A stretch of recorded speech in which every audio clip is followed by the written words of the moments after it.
खंभे ने पकड़ रखा है। एक समय शराब का एक व्यसनी एक संत के पास गया और विनम्र स्वर में बोला, गुरुदेव, मैं इस शराब के व्यसन से बहुत ही दुखी हो गया हूँ। इसकी वजह से मेरा घर बर्बाद हो रहा है।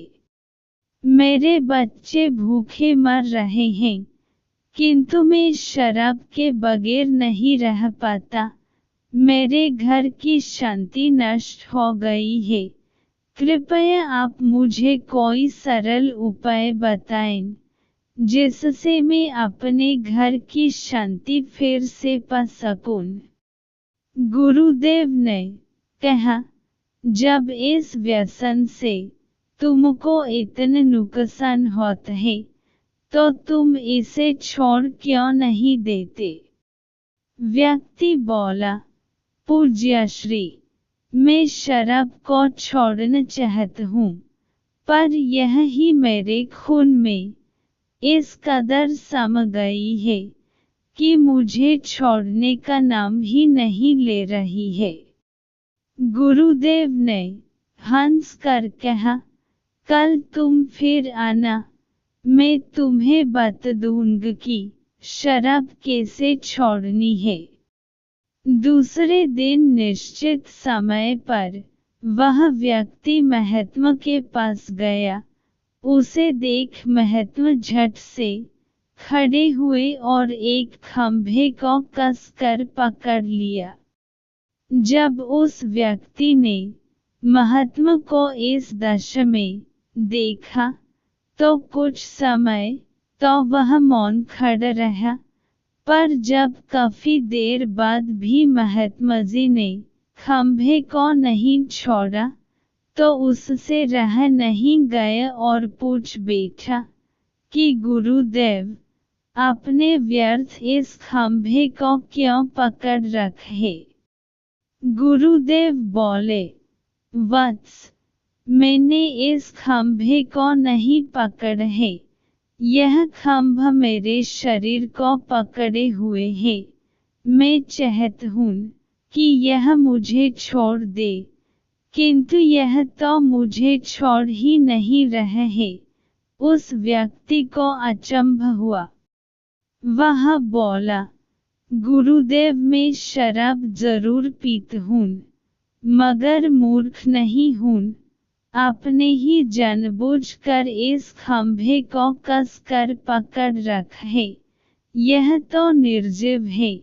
यह आपको क्या पकड़ेगी? यदि आप दृढ़ संकल्प कर लें, तो इसी वक्त इसको छोड़ सकते हैं।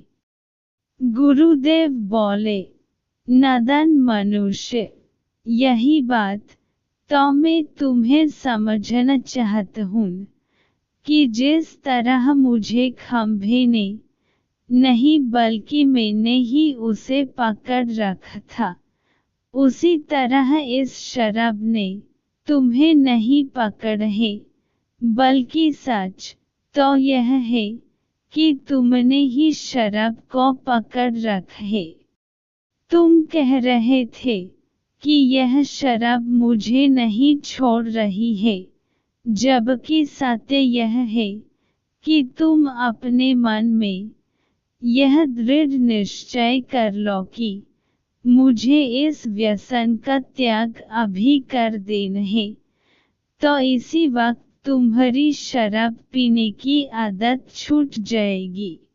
शरीर की हर क्रिया मन के द्वारा नियंत्रित होती है, और मन में जैसी इच्छा शक्ति प्रबल होती है, वैसे ही कार्य सफल होता है।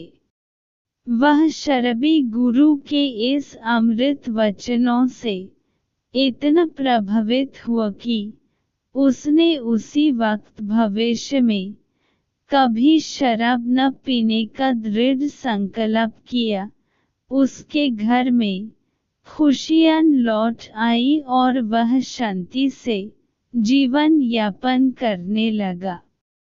इस तरह हमें शिक्षा मिलती है कि जीवन में कोई भी व्यसन ऐसा नहीं है जिसे एक बार ग्रहण किए जाने के बाद छोड़ा न जा सके।